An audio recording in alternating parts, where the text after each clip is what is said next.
Hola, buenas tardes. ¿Se oye bien? Sí, se oye bien. ¿Por atrás se oye bien? Muy bien. Bueno, lo primero, ya habéis visto que en un último momento desde la asociación hemos decidido beatificar a Luis Vicente y lo hemos traído aquí a la iglesia. Nada, lo primero, pues Luis, darte las gracias desde la asociación porque, bueno, le propusimos hace unas semanas que viniera aquí a dar esta charla y con mucho gusto e ilusión dijo que sí. Y nada, esta charla podía haber sido en cualquier momento, la verdad, habría sido muy interesante hacerla, pero bueno, justo hoy se cumplen 50 años de uno de los días más icónicos de aquellos años inesperados de los 70. Hoy hace 50 años lo que iba a ser una jornada de fiesta con un grupo de teatro acabó siendo una noche de tensiones y calabozo. No sé si querrá contárnoslo luego un poco. Nada, hay muchas cosas que podemos decir de Luisbi aquí en Trevijano. La primera es que es el hermano mayor de la Maribel, que no es poco. La segunda es, Luisbi es la única persona que queda sobre la faz de la tierra que puede decir yo fui alcalde de Trevijano. Sí, señor. Y además, Franco. Alcalde, o sea, cumplías perfectamente el perfil de alcalde franquista hippie melenudo, ¿no? Completamente. Y nada, luego, yo qué sé, todos más o menos sabemos quién era Luis Vil, aquello que sucedió en los 70, ¿no? Alguien que en un momento pues, tuvo la idea, el impulso de encabezar a un grupo de jóvenes que vino aquí cuando aquí pues, quedaba poquita gente y hacía poco que el mundo de Trevijano tan milenario pues, había prácticamente colapsado. Y bueno, pues Luisbi con esta gente pues trabajó para mejorar, creo que supisteis hacer comunidad con la gente que había aquí y sobre todo, bueno, lo hiciste desde la sensibilidad, ¿no? Y desde el estudio como científico social, como antropólogo, que aquí hiciste desde aquí hiciste tu tesis doctoral, entonces pues habitaste aquí, ¿verdad? Y a la vez estudiaste ese mundo que poca gente valoraba, pero que era muy valioso, como era el mundo del campesinado que en aquellos días pues, se desvanecía y que poca gente, desde todas las élites, ya sean las élites culturales, las élites políticas, las élites académicas, pues no valoraban tanto. Y bueno, hubo una gente que supo verlo y fue un gran momento para registrarlo. Así que nada, de nuevo muchísimas gracias por venir y te escuchamos con mucha ilusión. Muy bien.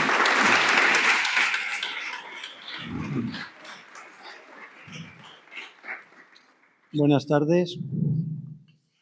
Para empezar, yo voy a hacer una lectura de uno de los textos primeros que yo conocí sobre cameros, de un viajero que recorre la región y dice: así que cualquier español que recorra el triste territorio de cameros hará cruces o se santiguará al reflexionar a ver que son hombres los que pueblan y viven en aquella comarca, al paso que se mirará sorprendido y absorto al advertir que estos tales visten un traje modesto, sencillo e igual, reducido generalmente a un pantalón largo de paño negro o de color castaño, un chaleco y una chaqueta, con el cuello vuelto, con un sombrero ancho o redondo, según el gusto de cada cual, poseyendo además las cualidades propias y características de honrados, humildes, bien hablados, serviciales, muy corteses, listos o agudos, emprendedores e industriosos. Despejadas, listas, muy trabajadoras y económicas, las serranas, diestras en arreglar bien una casa y en componer lo mismo que en servir con gusto una mesa y en hacer un matapuerco exquisito, delicado y con una limpieza y sazón sin igual, por lo que son tan estimadas en la corte las morcillas, chorizos y perniles que trabajan o hacen aquellas cameranas. Esto lo escribe Bernabé Espada en la Gaceta de Madrid en 1847 y recorre la región. Y luego, después de esta descripción tan bucólica, empieza a hablar del hambre que se pasaba. El paso siguiente que yo quiero hacer es cómo nosotros llegamos, cuál es el recorrido temporal, espacial, no, porque nos instalamos aquí en 10 años que yo estuve viviendo en este lugar, y contaros un poco cómo era aquel momento. Muchas personas de las que están aquí nos conocieron al llegar. Fue el verano del 71, yo había terminado mis estudios, venía de París, acababa la carrera, me había presentado a un concurso en el Instituto de Lújar y me dieron una plaza, y a Lola, mi mujer, en una empresa de diseño, porque ella era diseñadora en París, la recibieron. Y entonces nos dedicamos a recorrer bastantes zonas de La Rioja con la intención de instalarnos con un proyecto que yo traía en la cabeza desde mayo del 68 y que ahora os explicaré desde el punto de vista teórico cuáles eran las razones. Entonces, en aquel verano recorrimos toda la Sierra de Cameros, nos interesó mucho Clavijo, que ayer subíamos andando mi hermano y yo de Logroño, y yo me acordaba de Clavijo porque además estaba cerca, tenía la posibilidad de trabajar en Logroño, tal.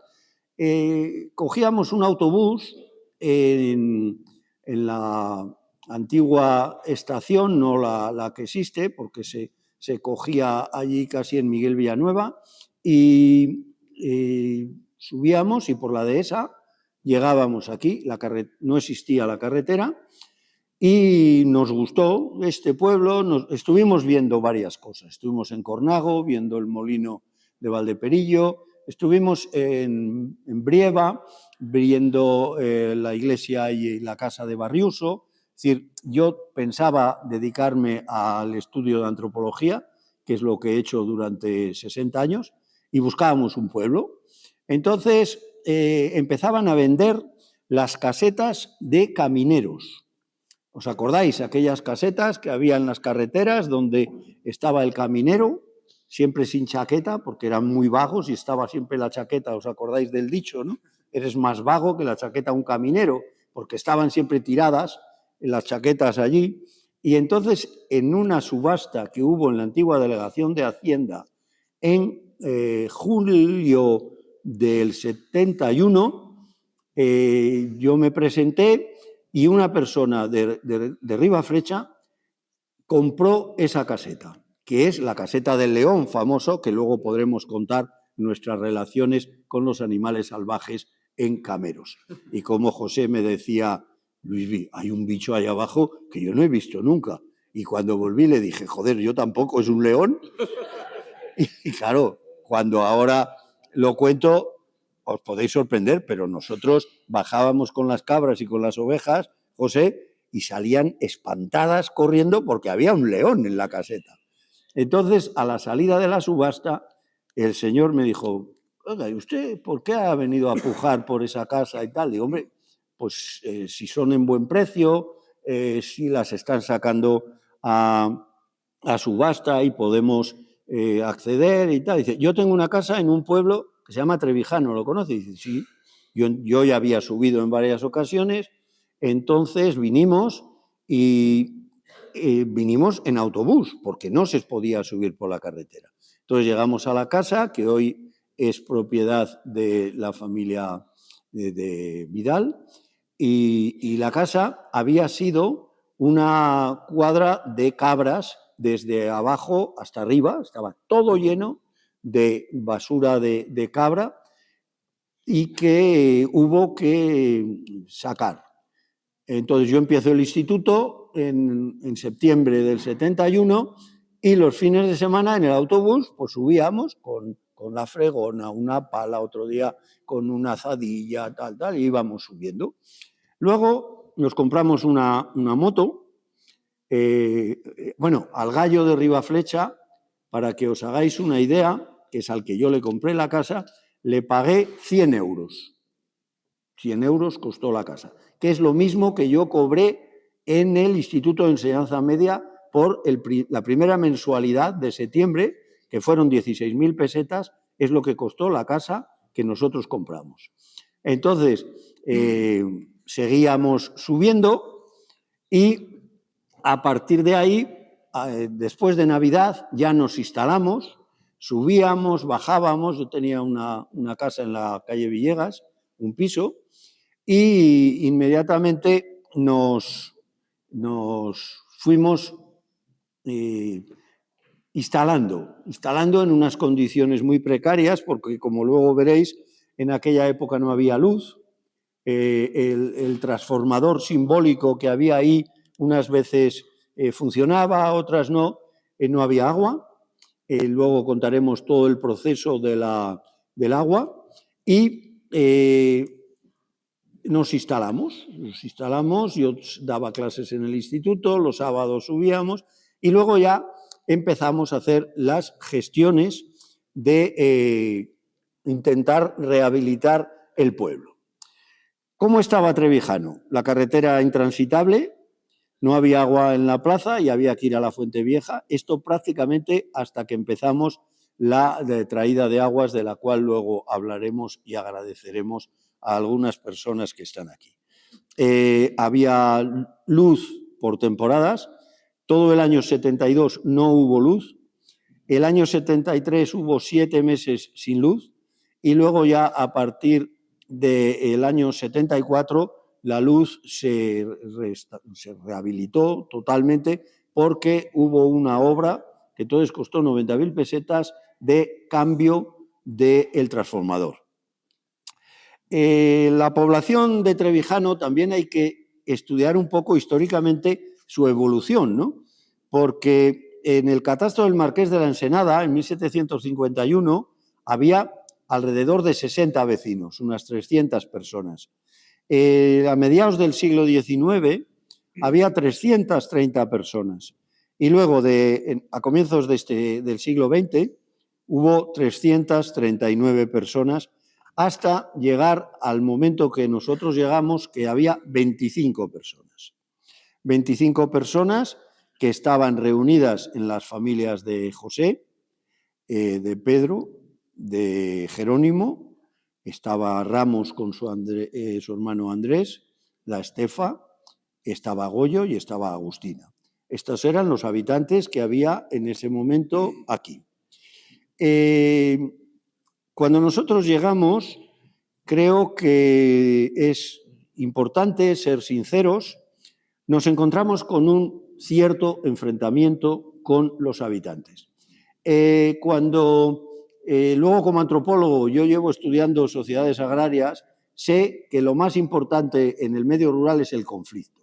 La forma de relacionarse es llevarse mal con los vecinos. Esta es la forma más sencilla de generar sociedad, el enfrentamiento. Y aquí teníamos otro enfrentamiento muy importante y que quiero resaltar, que eran los habitantes de Trevijano que se habían ido a Logroño, que no querían ni oír hablar de ese proyecto que yo contaba, de que había que recuperar el pueblo, de que había que rehabilitar las casas. Todo esto era absolutamente enfrente no solo de los que estaban en Logroño, sino de la administración. El año 75, el año 74 yo entro de alcalde y hay un plan que tengo, o sea, hay que hablar también de teoría, aparte de que hablemos de las borracheras que nos cogíamos y de que nos perdíamos por el monte y que no sabíamos distinguir una cabra de una oveja. Hay que ver que aquí había todo un planteamiento teórico que os voy a contar, que no ha servido absolutamente para nada en toda la Sierra de Cameros y de la provincia de Soria, que se llamaba el Proyecto de Reestructuración y Desarrollo de las Zonas de Economía de Montaña de las Tierras Altas de Logroño-Soria.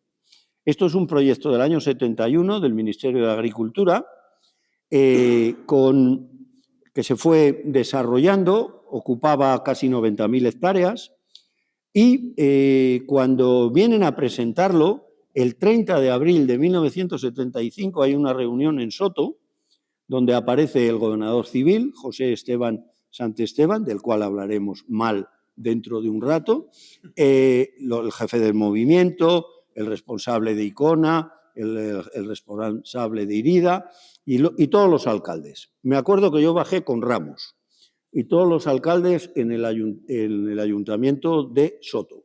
Entonces nos explican el proyecto de rehabilitación de los cameros, donde se iban a separar todos los pueblos menores de Soto, menores de población que Soto, San Román y Laguna, iban a desaparecer y se iban a concentrar toda la población en esos 3 pueblos. Y se iban a hacer nuevas casas, se iban a hacer corrales para el ganado, se iban a hacer unas repoblaciones forestales inmensas, zonas de regadío, o sea, era todo el cuento de la lechera total. Y entonces, yo escuchando todo aquello, y el alcalde, le pregunté, oiga, ¿y por qué Trevijano no entra? Pues claro, todo este proyecto entraba Soto y entraba Luezas. Y yo dije, joder, si esto va a ser tan maravilloso, ¿por qué nosotros no estamos?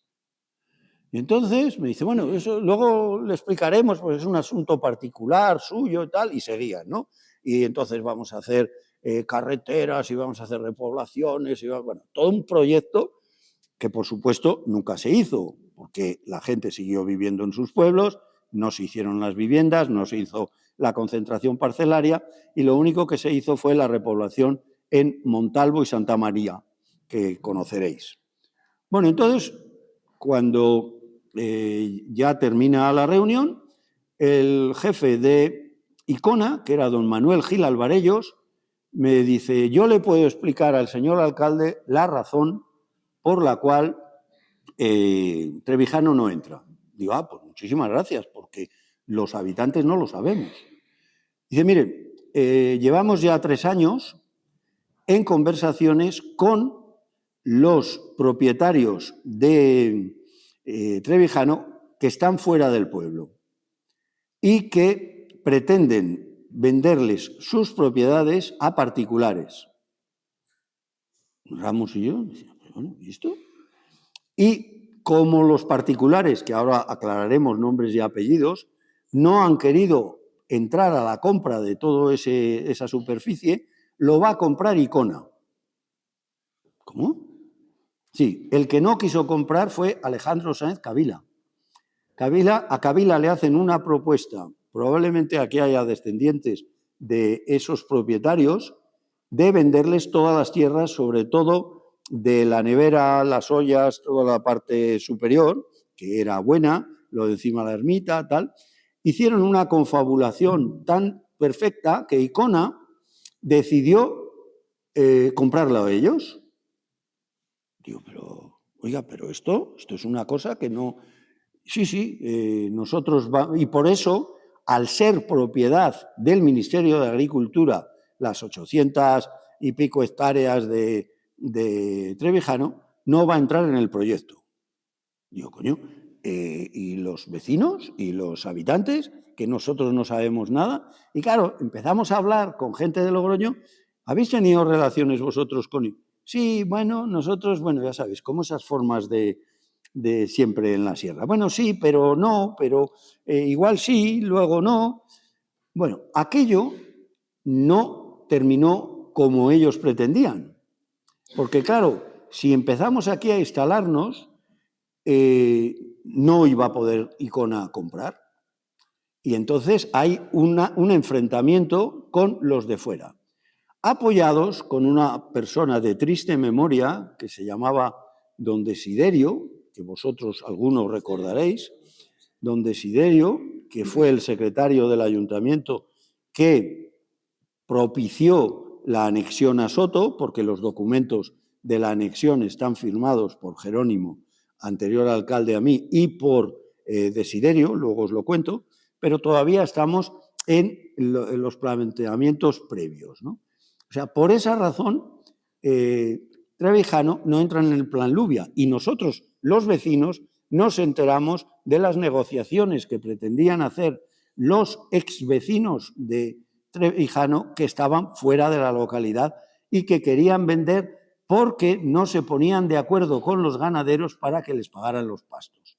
Entonces, ganaderos había 6 rebaños, que eran uno exclusivamente que tenía cabras de medio pueblo, o sea, había 5 rebaños de ovejas y un sexto, esto es lo que aparece en la estadística, y ellos se negaban a pagar pastos a particulares. Decían que pagaban pastos exclusivamente al ayuntamiento, pero los que estaban fuera decían, pero si los dueños somos nosotros de la tierra, nos tienen que pagar a nosotros. Entonces eso llevó a un conflicto tremendo y nosotros en medio, que habíamos llegado aquí y no sabíamos nada. Cuando digo nosotros me refiero hasta el año 75 que llega Sami, luego os cuento todo el proceso, y no teníamos ni idea, pero es que tampoco tenía ni idea ni José, ni Ramos, ni Pedro, nadie sabía de esas negociaciones que se estaban llevando a cabo. Bueno, esto sería la entrada. A partir de ahí, ya la administración nos tuvo un poco en contra, no por la presencia nuestra, que luego hablaremos, sino simplemente porque lo que querían era quitarse del medio trevijano. La fórmula más sencilla fue la anexión. Porque claro, la anexión empieza en 1974 y como la frenamos los años que yo estuve de alcalde, no se concluye hasta el año 78. O sea, Trevijano se une a Soto, luego os digo el decreto, que es el año... No, es el año... La anexión. El procedimiento se inicia el 16 de abril de 1974 y la anexión definitiva el 25 de agosto de 1978, según el Boletín Oficial del Estado. O sea, estuvimos 4 años entre la espada y la pared y las razones eran muy sencillas. Soto, entonces, Cecilio Herreros Valdemoros, alcalde, quería los pastos, como había hecho con Luezas, y quería el territorio, y quería el secretario pasar de ser secretario de un municipio junto con Leza a tener más habitantes, con lo cual su escalafón económico subía dentro de la jerarquía de la administración local. Entonces, entre todos, intentaron por todos los medios y estuvimos pues revolviéndonos panza arriba, como dice el dicho, para que no se produjera la anexión. Hay artículos de prensa, hay entrevistas, hay un intento de amistad con un segundo gobernador, don Juan Madurga Cuezbaz, que era amigo y subía aquí frecuentemente a pasar los fines de semana y que trajo a Higinio, ¿os acordáis del médico? Este era amigo de Higinio y Higinio se compró aquí una casa. Entonces, el proceso empezó con que ya la administración pensaba que iba a ser una aldea de Soto sin propiedad territorial, porque lo había comprado supuestamente el Icona. Entonces, que veáis que el comienzo no fue sencillo. ¿Cómo estaba? Estaba mal, administrativamente dependía exclusivamente de aquí, y a partir del año 74 yo entro de alcalde. Don Desiderio subía con un folio como este y me decía, Luis, fírmame aquí. Y digo, ¿y qué te firmo? Dice, joder, no voy a subir yo la máquina de escribir, ¿para que no bajes a Soto? Digo, no, joder, que tengo yo aquí máquina, no te preocupes, pasa. A ver, ¿qué tengo que firmar? Digo, bueno, pues acuerdo por el cual, no sé qué, no sé. Subía con los papeles en blanco. Y así se firmó la anexión de Soto, de Trevijano a Soto. Y es muy triste tener que decirlo, pero se firmaron hojas en blanco porque yo estuve a punto de firmarlas. Entonces, eso así se hizo. Entonces, ya ha pasado, no tiene ningún remedio la situación. Estaríamos mejor independientes, peor, eso no lo podemos evaluar, pero que sepáis que fueron maniobras absolutamente orquestadas para que el pueblo desapareciera, pues como pasó con Montalvo, como pasó con La Santa, con La Riba, con Ribalmaguillo, con todos los pueblos que a fuerza de presión, denuncias, porque aquí la siguiente fue empezar a denuncias con los ganaderos.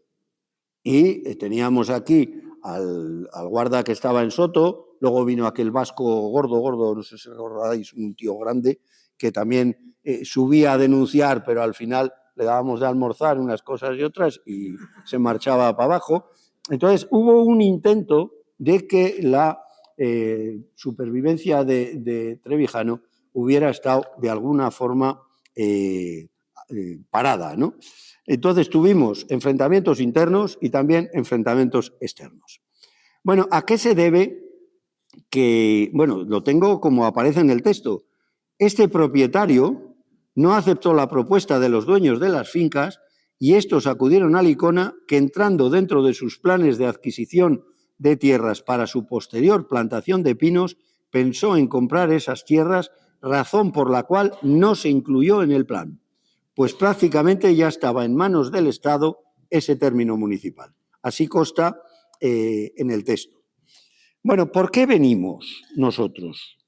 Es decir, en aquel momento hay unos movimientos juveniles importantes que habían nacido del mayo del 68, que a muchas personas no les significará nada, pero a nuestra generación, mayo del 68 fue un momento ideológico porque de resultados no se consiguió prácticamente nada. Nosotros entonces, yo estaba 6 meses en París y 6 en la Universidad de Navarra, pero mi mujer entonces vivía en París y la verdad es que, ¿qué se consiguió en mayo del 68? Pues se consiguió poco de resultados objetivos de sindicalistas, de estudiantes, de obreros, tal. Pero lo que sí se plasmó es una ideología nueva, de mayor libertad, de un descontento contra las situaciones sociales que se estaban produciendo. Aparece esa desconfianza en la política, que hoy ha continuado hasta la situación en la que nos encontramos, y una posibilidad de una vía de escape que era la salida del mundo convencional. Esto se une a todos los movimientos que había en la costa oeste de Estados Unidos, que habían configurado un grupo que tuvo mucho que ver con la música y las manifestaciones artísticas que se llamaban los hippies. Los hippies venían de unas corrientes previas con autores que os pueden sonar a algunos, como Timothy Leary, Gisbert, Kerouac, Walden. Eran gente que leíamos a esos autores y que estaban de alguna manera programando una vuelta a la naturaleza, un respeto por el medio natural, un desprecio a todas las situaciones convencionales, políticas y sociales. Y eso empieza a fraguar entre jóvenes en toda Europa, porque luego os voy a hablar de que esto no era un fenómeno solo en Trevijano, sino que hay más. Yo voy a hablar exclusivamente de los de La Rioja. Entonces no participábamos de la ideología hippie verdadera, pero inmediatamente nos llamaban los hippies. Yo me acuerdo un día que luego hablaremos, con un representante de las fuerzas del orden público, que teníamos muchas visitas, que me dijo que venía a buscar a los hippies. Digo, pues yo no le puedo decir, porque la verdad, eso de los hippies, aquí el Río, Pascual, pero hippie, lo que es esos apellidos no le... Y claro, se mosqueaban con razón. El movimiento hippie tenía mucho de filosofía oriental, estaba muy relacionado con manifestaciones artísticas, con las drogas, que era otro de los motivos por los cuales venían a visitarnos con frecuencia, y nuestra orientación estaría más en lo que se llamaba el neoruralismo que hoy está muy en boga y que de alguna forma, cuando la pandemia, que yo escuchaba y leía, y todo el mundo hablaba de volver al pueblo, del pueblo como lugar apacible, que se podía vivir, ¿qué tal? Yo decía, coño, pues nosotros, sin ponernos malos ni mascarillas, pensábamos lo mismo hace 40 años. Y ahora de repente aparece este boom de lo rural, ¿no? Y de la España vaciada y tal. Que sepáis que yo vine aquí a hacer mi tesis que se llama Despoblación. Y a mí no me hicieron ni puto caso con toda la tesis que hice. O sea, en los 70 la despoblación le traía sin cuidado a todos los... Bueno, hoy también, ¿eh? O sea, tampoco nos hagamos ilusiones que va a salir algo de todas las comisiones de de la España vaciada, etc. Pero en aquel momento había una cierta tendencia. Esa cierta tendencia que no era solo nuestra, es una cosa que quiero insistir. Carmen Gestal, a través suya, me mandó el otro día una carta que no la he encontrado porque la tengo encima de mi escritorio, donde yo le escribo a Pedro y Carmen, que ya habían estado aquí en Trevijano, pero entonces estaban en Munilla, diciéndole que tenemos que juntarnos más gente porque estamos demasiado aislados y tendríamos que ser de alguna forma una red. Esa es una carta del año 75, después de al mes siguiente de haber nacido Simón, es decir, del momento de la muerte de Franco. Entonces, a finales de los 70, había en pueblos de La Rioja viviendo gente como nosotros en Trevijano, Soto, Hornillos, Gallineros, en el Alto Oja, Tondeluna, Turza, Ayabarrena, Amunartia. En el Cidacos estaba Pedro y Carmen, en Juguera estaba Santiago Gamarra, en San Vicente de Munilla hubo otra comunidad. Entonces, que estábamos más personas con ese interés de mantener el medio rural, de sacar adelante esos pueblos y de vivir en una situación personal que era la que nos apetecía. Claro, ¿de qué vivíamos? Podéis decir, bueno, pues qué bonito, ¿no? Claro, yo todavía era profesor de instituto, mi mujer trabajaba de diseño, yo estaba también a la vez haciendo el máster en Burdeos, con lo cual me iba y estaba 3 meses en Burdeos, volvía. Luego yo trabajé como director del Museo de La Rioja, del Museo Etnográfico. Tuvimos una tienda de artesanía a través del Espejo, artículos de todas clases, se llamaba, en la Plaza de San Bartolomé, que nos dio bastante pasta. Y a partir de 1975 empezamos con el ganado cabrío. Empezamos con las cabras y hicimos un rebaño participado, tampoco comunal, participado, donde estábamos 4 propietarios y de eso sacábamos los rendimientos, es decir, podíamos vivir, teníamos los ingresos mínimos, ya estaba Sami y Joaquín, que llegan en el 75, en mayo del 75, entonces que ya estábamos 2, Carmen luego viene, luego va viniendo más gente. ¿Cuáles fueron los primeros logros? Pues claro, llegas aquí y te encuentras con un pueblo absolutamente desestructurado, con unos enfrentamientos entre los habitantes totales. O sea, había 5 rebaños y en total había 300 ovejas. O sea, fijaros, y había 5 pastores. O sea, cada uno llevaba pues 50, 60 ovejas. No se hablaban, tenían unas tensiones entre ellos. Entonces, había oposición entre los habitantes, oposición con los de fuera, oposición con Soto de Cameros, ¿no? Entonces la situación era tensa y luego las infraestructuras eran mínimas. O sea, lo primero que tuvimos que hacer fue lo de la luz. Me acuerdo que había un taller en la calle yendo a la avenida hacia donde está el hospital hoy, ahí había un taller de reparación de electricidad que nos arreglaron el transformador y a partir de ahí se hizo el arreglo del transformador. Después empezamos, luego, claro, nosotros queríamos arreglar cosas y el secretario decía que no había dinero. O sea, su fórmula era, aquí no hay dinero. Como no hay dinero, el alcalde no puede hacer nada. Digo, es al revés. O sea, el alcalde decide lo que se tiene que hacer y usted busca el dinero, joder, que para eso es el secretario, o yo, pero lo que no puede hacer usted es oponerse. Y él que sí, claro. Entonces, lo primero fue el transformador, pero fue un arreglo, ya nos lo advirtieron, yo creo que se llamaba Barrasa, aquella casa de electricidad, y nos arreglaron el transformador haciéndonos ver que no era un arreglo definitivo. Y es verdad, a la siguiente se estropeó y ahí estuvimos ya el 72 con problemas y el 73, hasta que se compró un transformador nuevo. con oposición de Soto, porque no querían ni oír hablar, porque teníamos un acuerdo de pago conjunto entre Soto, Trevijano. Bueno, fue un problema grave. El segundo aspecto fue la carretera.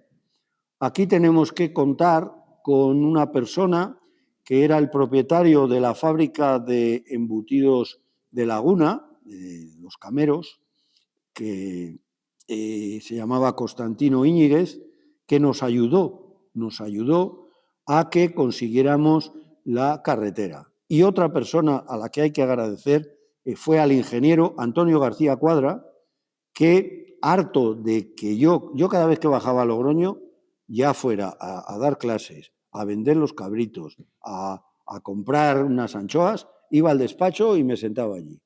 Don Antonio, la carretera, no, que no sé qué, que los presupuestos, los planes provinciales, no sé qué.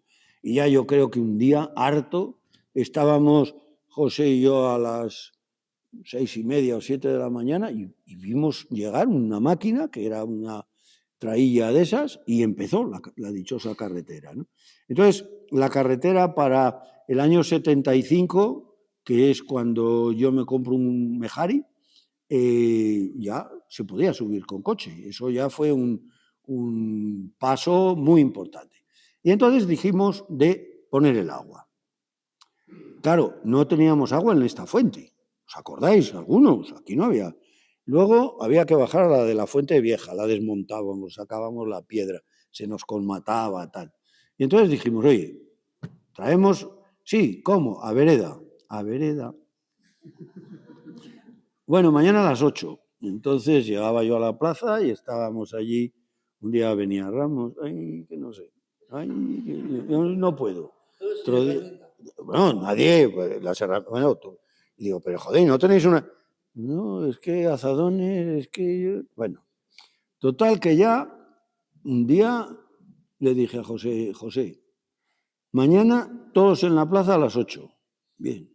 Y José, que era buen amigo, he de reconocerlo, digo, me cago en Dios.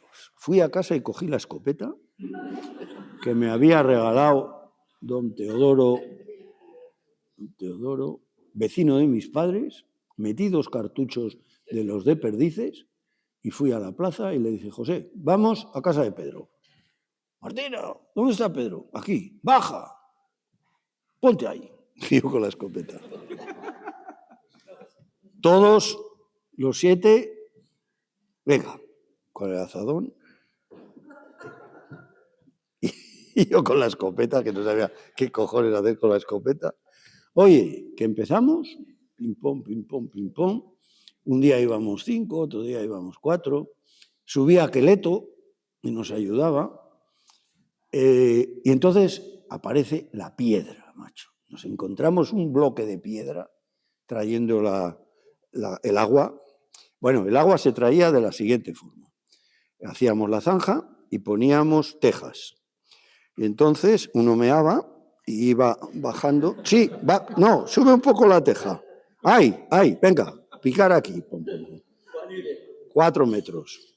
No, pues claro, no teníamos agua para ni tubos ni leches, ¿no? Y entonces llegamos a la zona de piedra, que hay mucha allí, y dijo Queleto, esto hay que bajar a hablar con uno de Leza. Bueno, bajo yo a buscar a Juanjo, quinto mío, entonces desconocido y hoy gran amigo. Le digo, mira, pasa esto. Dice, joder, pero que esto... Yo, coño, coges unos cartuchos tú, como si fuera, coge unas pastillas de café con leche, ¿no? Subes con un... Efectivamente, en el Mejari, que si nos pillan, o sea, de la ETA no, o sea, subimos para allí, metía los cartuchos, ¡pumba! Todo el monte a tomar por saco, venga, otro poco. Y así llegamos hasta aquí. Llegamos hasta aquí, pim, pom, pom. Y entonces empiezan los de Logroño a llegar. Coño, pues yo tengo una casa aquí, digo, sí.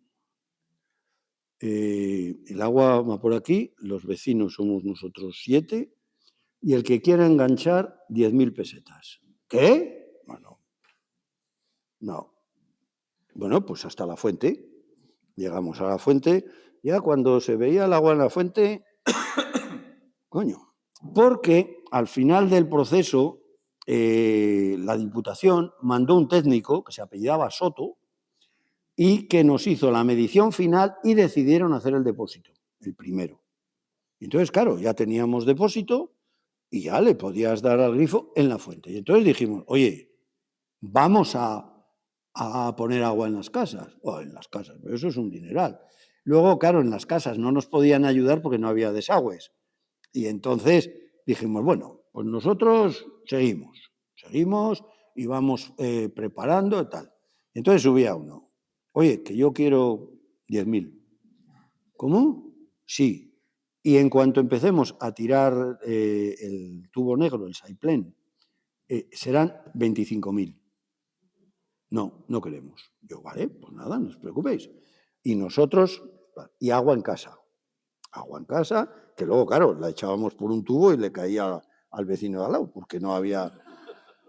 Y entonces me llama un día el secretario, porque no os he contado que había que comprar los tubos.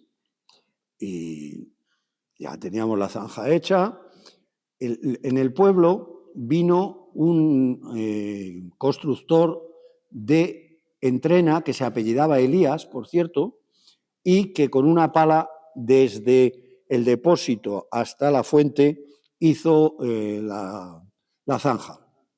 Y claro, el secretario y todos los de Soto, que aunque fuera mi abuelo de Soto, nos tenían una manía que no nos podían ni ver, claro, porque hacíamos, o sea, se movía el asunto. Y entonces me dice Desiderio, bueno, ¿y tubos? Digo, ahora vamos a comprar. Ya he contactado ahí desde Casa La Martina con Uralita y había unos tubos, que eso a lo mejor algunos acordáis, donde estaba la herrería y en la parte abajo de la escuela había unos tubos de fibrocemento que eran de Uralita y estaban las bridas. Y entonces yo dije, joder, pero si aquí hay igual medio kilómetro, vamos a seguir poniendo tubos de estos. Y yo me puse en contacto con la empresa y, claro, como era ayuntamiento, joder, nada, no se preocupen, sí, ¿cuánto? Pues necesitamos 2,5 kilómetros, tal, sí, bueno, de la noche a la mañana aparece un camión hasta la Carrasca y venga tubos allí. Buah, cuando subió el secretario. ¿Y esto cómo se va a pagar? Digo, ¿y a mí qué me dice usted? ¿Cómo se va a pagar? Pues usted sabrá que es el secretario. Nosotros, ¡buah, un Cristo! Bueno, pusimos los tubos, tal. Y ya salía agua en la plaza y la gente estaba contenta. Coño, agua. Digo, no, al paso siguiente es poner agua en... primero hubo que tirar la casa de la tuya, el pasadizo que había, porque queríamos meter la pala.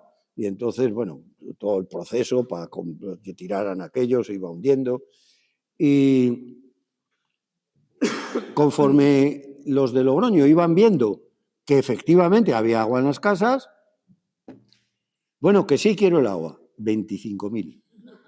¿Cómo? Pero no eran 10. No, eran 10.000 cuando estábamos haciendo la zanja, los 8 tontos del pueblo aquí mientras tú estás en la Gran Vía paseando. Ahora son 25.000. Y todo el mundo pagó las 25.000 pesetas, pagamos al constructor, pagamos los tubos y yo llamo a Valladolid. Esto sería el año 77 o así, que les debíamos 2 kilómetros de tubería. Entonces yo llamo allí, ping-pong, desde el teléfono, y Ayuntamiento de Trevijano, de Cameros, La Rioja, no sé qué. Sí, porque nosotros tenemos una deuda con ustedes. Sí, déjenos que miremos, llama usted mañana a las 10. Yo tenía un albarán. Total, que llamo al día siguiente y me dice, oiga, yo creo que está usted confundido, ha tenido que ser otra empresa, porque nosotros no tenemos constancia ni que haya llevado tubos, ni... Digo, joder, es que ahora me pone usted en duda, ¿eh? Pero ustedes son Uralita, Fibrocemento. Bueno, no, nosotros ahora somos la National Company, no sé qué pollas. Digo, sí, ¿eh? Pues es que igual era otra empresa, ¿eh? Pues mire, busque usted, porque nosotros no hemos surtido, ha cambiado la dirección, ha cambiado la contabilidad, ha cambiado no sé qué, pero ustedes no tienen aquí. Total, que yo reuní a los del pueblo, al secretario no le dije ni oye, que los tubos no existen. ¿Cómo que no? Yo, que no nos los han traído, ni nos los cobran, que no, nosotros no. No jodas, hombre, por Dios, ¿cómo? Pues si tenemos aquí un papel. Oye, yo he llamado 2 veces, si queréis llamo mañana otra vez. Nunca pagamos los tubos, nunca. Y yo al secretario me decía, oye, que habrá que... Digo, que sí, Desiderio, no te preocupes, tal.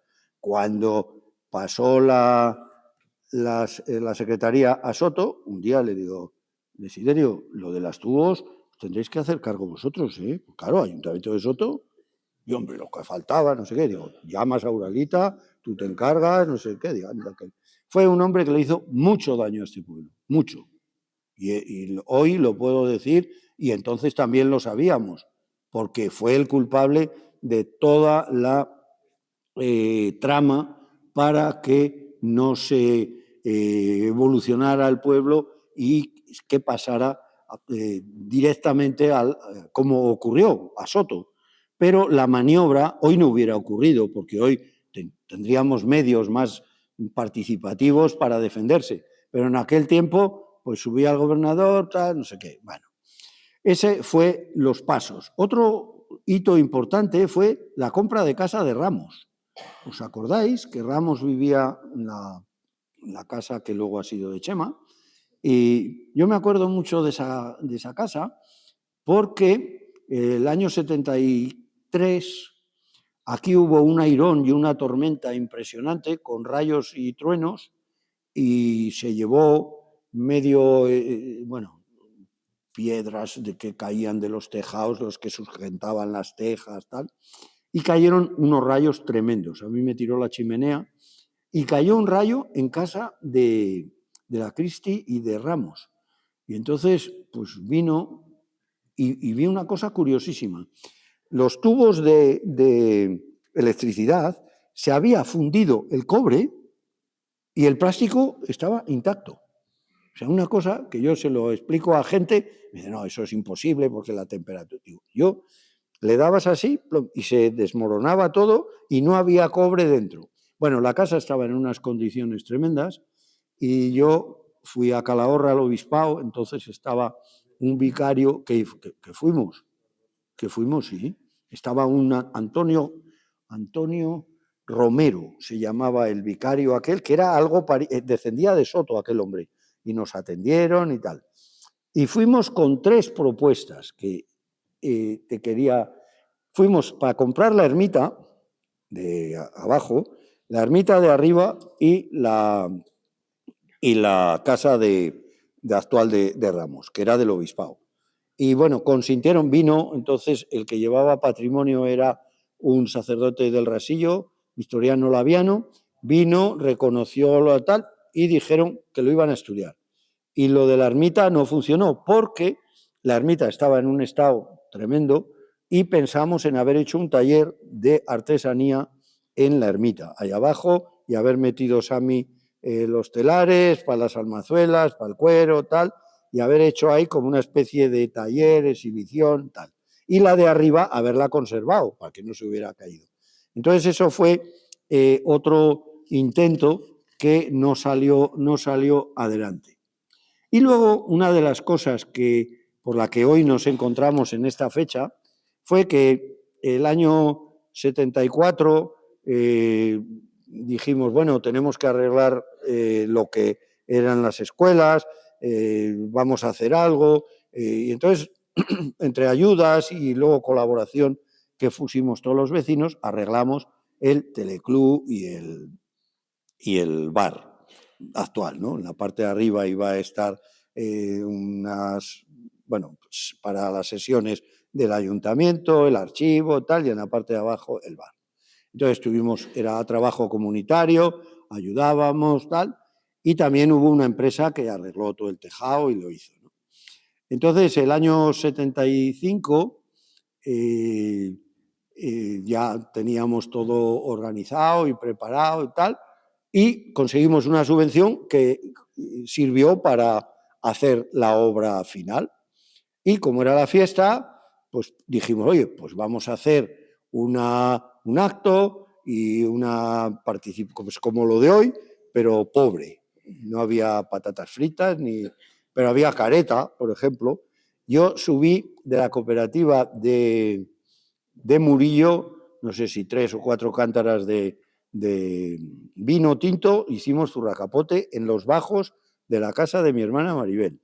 Cenamos allí por la noche, una careta, tal, y nos empezamos a poner de vino, vamos, de zurracapote, y al día siguiente venía una compañía de teatro que luego ha sido famosa y que iban a representar una obra que se llamaba ¿Quién lo dirá o si no, lo diré yo?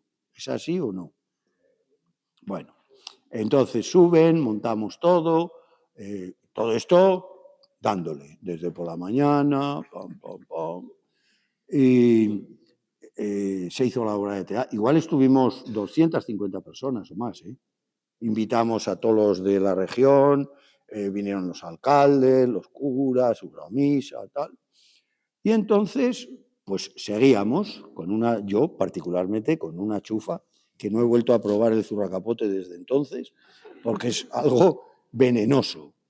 Y a la tarde, pues estábamos allí, se terminó la obra, se puso música, baile, no sé qué, y uno me dice, oye, ¿han puesto una música ahí más rara? Que dicen que es de los comunistas. Digo, de los comunistas, no tengo ni idea. Mira, pues ¿qué es la Internacional? Bueno, pues oye, entonces con la chufa que yo llevaba, igual que se hubieran puesto igual, cualquier himno. Bueno, pues seguimos, desmontaron, tal, todo esto. Había un magnetofón allí de aquellos cassettes de cinta. Seguimos, ya la gente se marchó y a las 5:30 de la mañana o así apareció la Guardia Civil. La casa, pom, pom, pom. Salgo, ¿vive aquí el alcalde? Sí.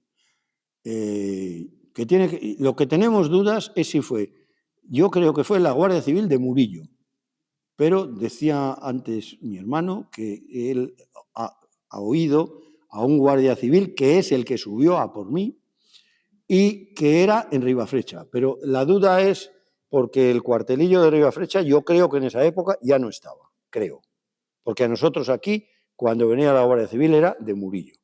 Bueno, total que yo me he visto una resaca. O sea, es de las resacas que yo me acuerdo. O sea, de esas que... Entonces me bajan en un Land Rover allí, pim, pum, gobierno civil, me sientan ahí en una silla, 7 de la mañana, y claro, hasta que su eminencia, el gobernador, pues me diera audiencia. Entonces a las 9 de la mañana, suba que va a hablar con usted el gobernador. Entonces subo, buenos días, buenos días. Y estaba así, como al final, y me dice, yo gobierno la nave. Yo, ninguno de mis marinos y empleados pueden rebelarse contra mí.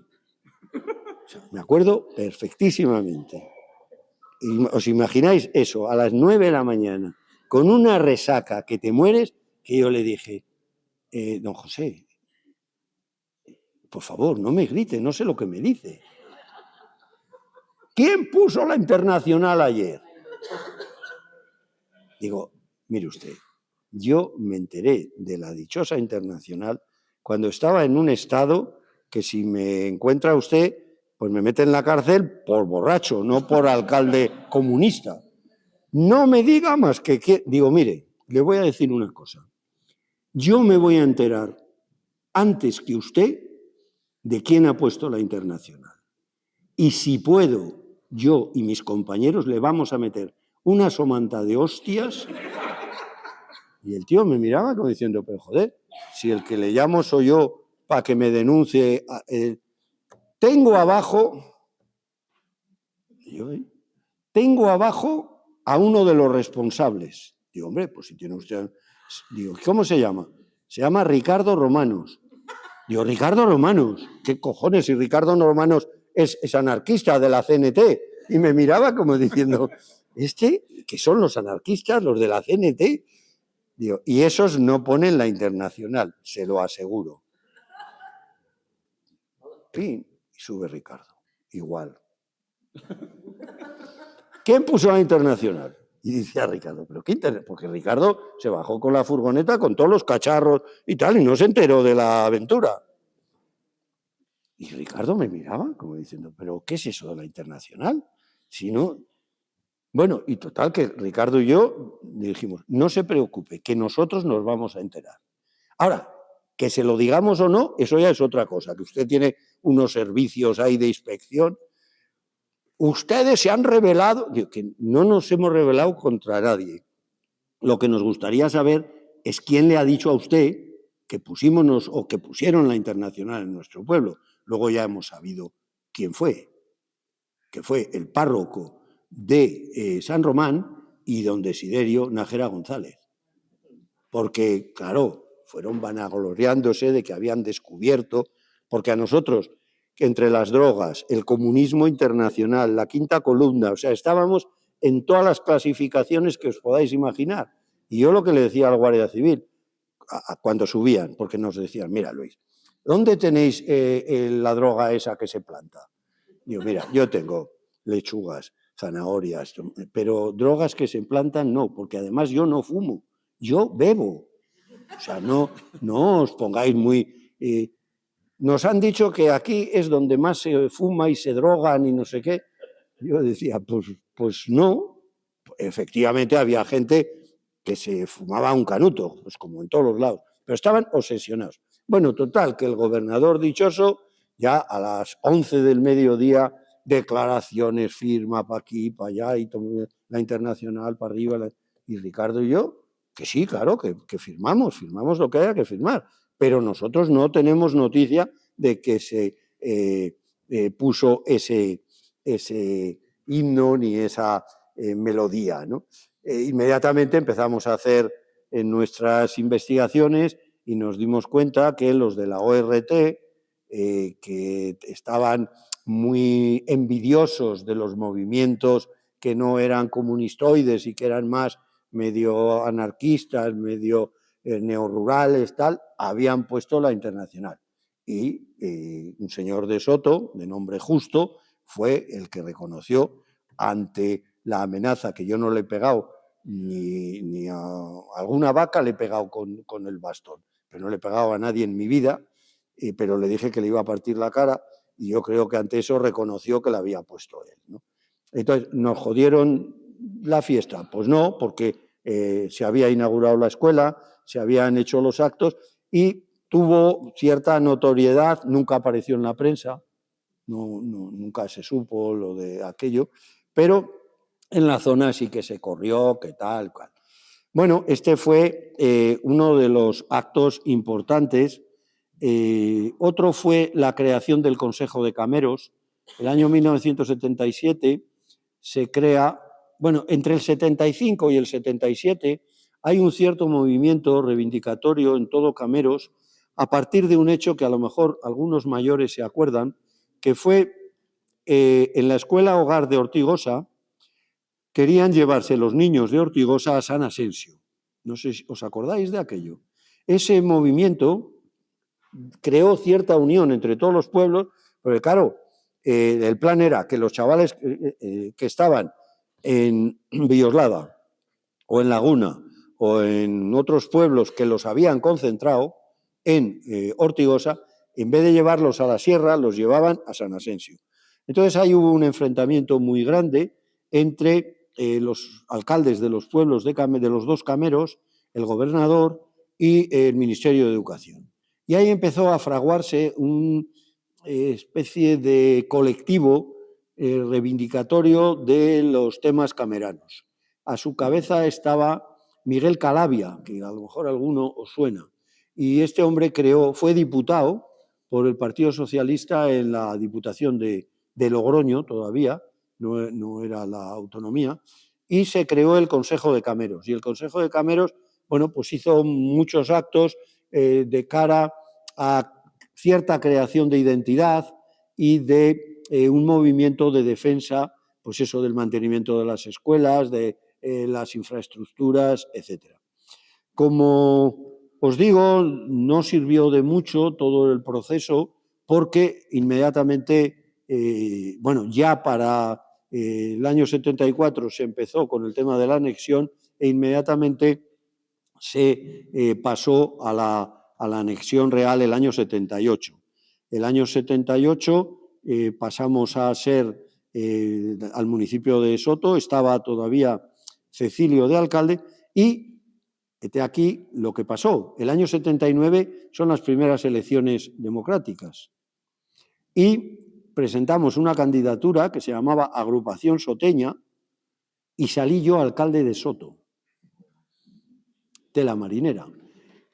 Claro, salió alcalde de Soto porque todo lo que se había hecho en Trevijano, la gente de Soto lo ponía como ejemplo. Y además es que es verdad, joder, conseguimos bastantes cosas y tal. Y entonces, bueno, aquello fue un descalabro porque los soteños estaban muy dolidos y con la coincidencia de que yo me presenté como santero a la ermita de Lomos de Orio y en mayo del 79 yo ya me marcho de aquí y ya no tengo relación. Os voy a contar una serie de anécdotas ocurridas, no sé cómo vamos de tiempo, y si no, luego ya hablamos, ¿no? Bueno, todo lo de la Guardia Civil y las drogas fue una historia muy rocambolesca, porque tampoco entonces había mucho conocimiento de lo que eran las drogas, ni ellos ni nosotros. Entonces, bueno, pues la Guardia Civil aparecía cada 2 por 3, hasta el momento en que a mí me encargan que lleve la dirección de un homenaje sobre la lengua castellana, y entonces yo conozco a Juan Madurga, que era mi jefe en el gobierno civil. Y entonces un día le dije, oye, Juan, joder, pues sube un día a Trevijano y tal. Y subió y conoció a los que vivíamos y se dio cuenta que nosotros éramos normales, corrientes, no nos drogábamos, sino que bebíamos bastante vino de Murillo y que no éramos un peligro para la sanidad nacional, ¿no? Entonces, ya lo de la Guardia Civil decayó. Luego hubo algunos problemas porque, no sé si os acordáis, que decían que en Luezas se habían refugiado un comando de ETA, esa fue también otra muy bonita, que llegó un día aquí los del GAR, se llamaban, ¿no? Unos guardias civiles que había muy activos y muy camuflados, y buscando terroristas, pero bueno, iban a algo en Luezas que había pasado. Tengo que recordar la nevada del 9 de enero del 77. Tú estabas entonces. El día de aquella nevada tremenda estabas, que se quedó José allá abajo, en Tajugueras, y que yo me quedé en Leza con el coche. Y de Leza aquí subí andando y al día siguiente pensábamos que José, y yo decía, bueno, que no le ha pasado nada, ¿qué le va a pasar? Pues si tiene ahí ovejas, tiene paja, tiene de todo, pues habrá tapado. Y yo me hice unas raquetas con un antiguo palé, pum, pum, pum, y bajé a buscarlo y a recoger unos planos y unos libros que yo dejé después del reajo. Hice un hoyo y con unas bolsas y tal metí, porque ya no podía con la piel y con lo que traía y tal, y los dejé allí, y entonces al día siguiente fuimos a por José, que subía más contento que todas las cosas, ¿no? Y que no pasó nada. Luego el accidente de José, que todos recordamos, no sé si os han... Un día José salió volando, que era una de sus ilusiones de toda la vida, y salió volando en la carrasca en un SEA 600. Vaya día. Que empezó a dar vueltas. El 600 salió José Luis despedido por un lado. Nosotros estábamos cortando leña en la carrasca, o sea, en la dehesa. En la dehesa estábamos cortando leña y yo había subido a hacer la comida y oía acelerar. Y de repente veo salir un coche volando y bueno, cuando bajamos estaba allí y me dice, iba en zapatillas de casa. Me dice, Luismi, mátame, mátame. Digo, pero si estás casi muerto, o sea, no te creas que te tengo que hacer mucho, porque vaya hostia que os habéis metido y tal. Oye, que lo bajamos, ¿te acuerdas? Lo bajamos abajo, que estaba mi amigo Javier Cordón con el Land Rover, y con una manta subimos a por él, lo echamos en una manta, porque estaba roto por todos lados, roto, o sea, estaba roto, lo bajamos a la residencia, para entonces ya habían subido a llamar por teléfono y tal, y lo bajamos a la residencia, porque yo de la residencia tengo 2 o 3 de este pueblo, que luego cuento. Pero esa fue milagrosa porque librasteis como...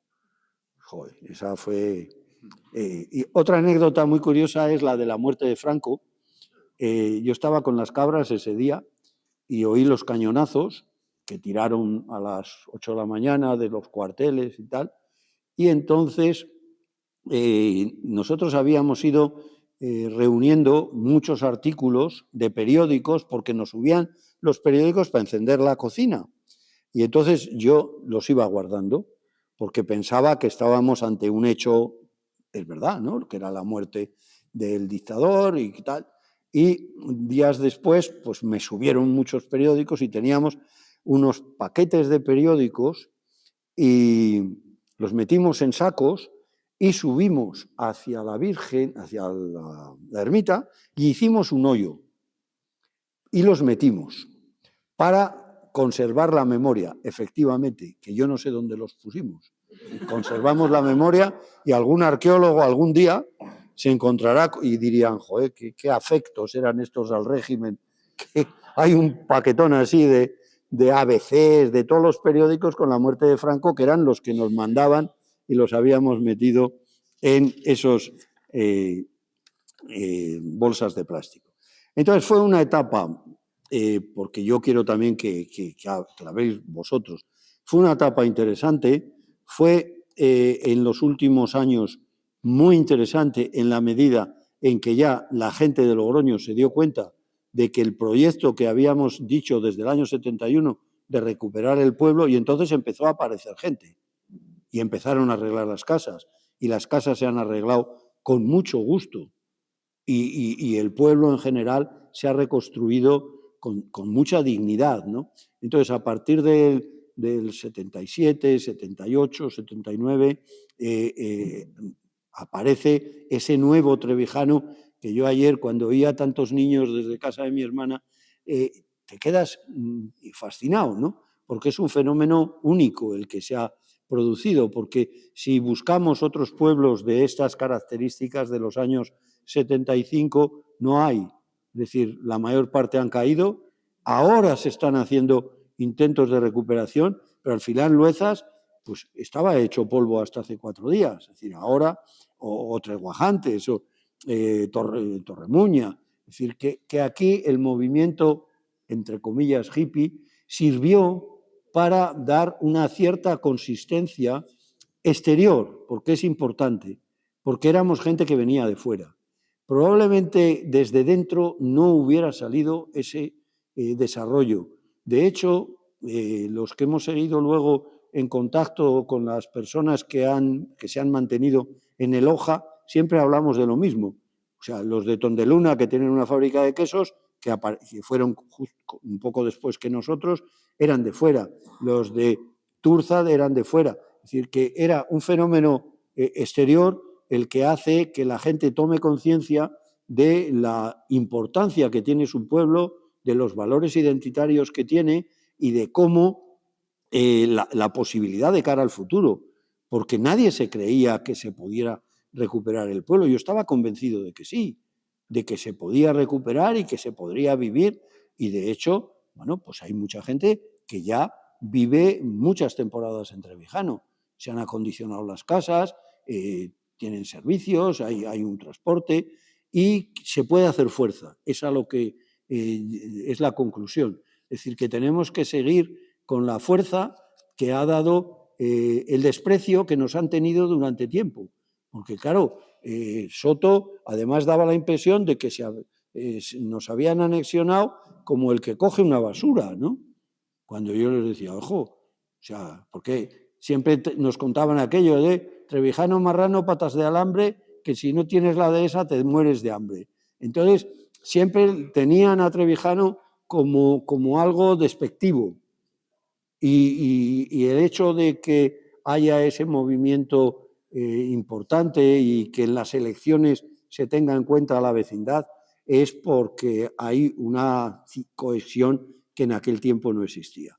Así que muchas gracias por haber continuado esta tarea y yo creo que sería bueno que pudiéramos hablar con los que quedamos, que cada vez somos menos de aquel momento, ¿no? Pero que nos ha mantenido un cierto cariño y una cierta amistad de aquellos años que yo me acuerdo no fueron nada. O sea, yo tuve a Simón y todos los pañales los lavábamos en la Fuente Vieja, porque no había agua. Entonces, que fueron años jodidos, sin luz y tal.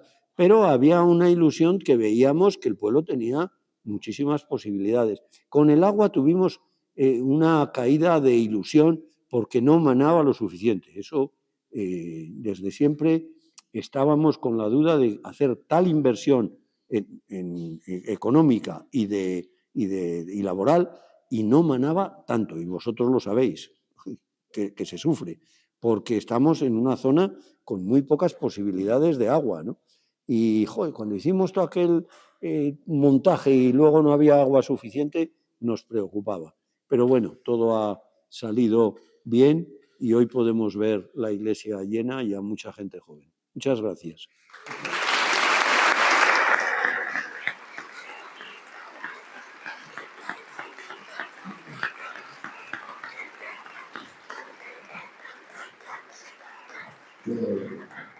Muchísimas gracias por... Y nada, si alguien quiere comentar algo o hacer alguna pregunta, pues adelante. Yo quería decir que todo eso que has dicho, estaban enfrentados los ganaderos de aquí, con los que vivían en Logroño, que tenían tierras. Yo tenía a mi sogro que tenía el que más, mi padre, 3 tíos míos, y nunca tuvieron una reunión para que pagarían los ganaderos. ¿Y por qué? No lo vi. ¿Y por qué querían venderlas? Porque querían. Todos no, algunos sí. Yo, ya te digo, de 5 personas nunca tuvieron una reunión para cobrarles nada a los ganaderos. Pues... No oí nunca nada. 10 o 12 vecinos vendieron las tierras, pero la mayoría no quiso vender. Según el informe de Icona y lo que se contó en aquella reunión, es que estaba ya hecho para la compra de esas tierras. ¿Por qué no se produjo la compra final? No lo sé, pero lo que está claro es que Trevijano no entró en ese proyecto, y lo dicen ellos, porque iba a pasar a ser propiedad del Estado.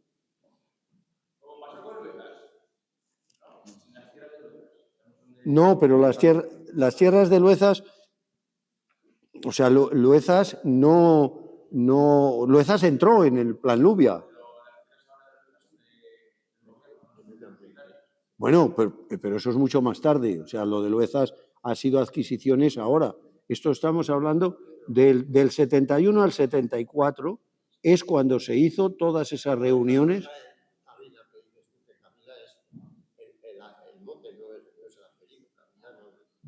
No, Alejandro Sáenz. Pues ese compró sí. todos los que le quisieron vender, pero otros no le quisieron vender a Javila. De hecho, no. Y se compró nunca en intentar cobrar los ganaderos. Los ganaderos de aquí siempre contaban con que les amenazaban, que no les iban a dejar. Tengo 5 personas que tenían mucha tierra. Nunca tuve una reunión ni una palabra. Eso te lo digo claro. Pues chico... Sabíamos que en Soria sí que pagaban a los ganaderos la contribución. Sí, eso es lo que querían los de aquí. Sí sabíamos, pero aquí nunca se intentó. Por parte de mi familia, por lo menos. Y otra cosa te voy a decir. Lo del secretario. Al secretario le saqué yo por qué quería Trevijano. Por fin me lo dijo. Porque le iban a dar 5 millones de pesetas. Pero como se retrasó tanto, no le dieron nada. Eso me dijo don Desdeño. Si era verdad, no lo sé. Pero yo se lo... Porque ya siempre estaba, como mucho cuando decías, para firmar, para que... Sí, sí, sí. Yo le dije un día, ¿por qué quieres tanto a Trevijano? Y me dijo eso. Dice, porque por Luezas me dieron 3 millones. Por Trevijano iba a dar 5. Pero como se tardó tanto en arreglar, no me dio Sí. nada. Eso... No, lo que a mí me decía es que él iba a subir en la jerarquía de secretario y que iba al tener más vecindad, tal. El Ayuntamiento de Soto efectivamente cobró un dinero Por Luezas 3 millones. por Luezas. Sí. Por Trevijano iba a dar 5. Pero como tardaron tanto en arreglarse, no dio nada. Eso Ya. Yo el proceso final, cómo terminó, no lo sé, porque a nosotros nos llegó un escrito diciendo que a partir de tal fecha dependíamos de Soto. Pero no pudimos, y estuvimos mucho tiempo intentando que no se diera esa anexión.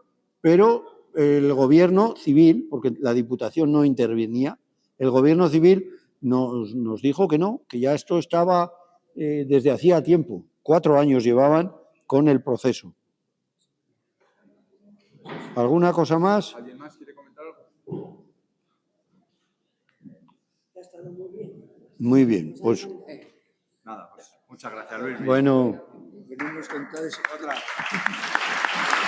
Las figurillas que dejábamos sin pegarle.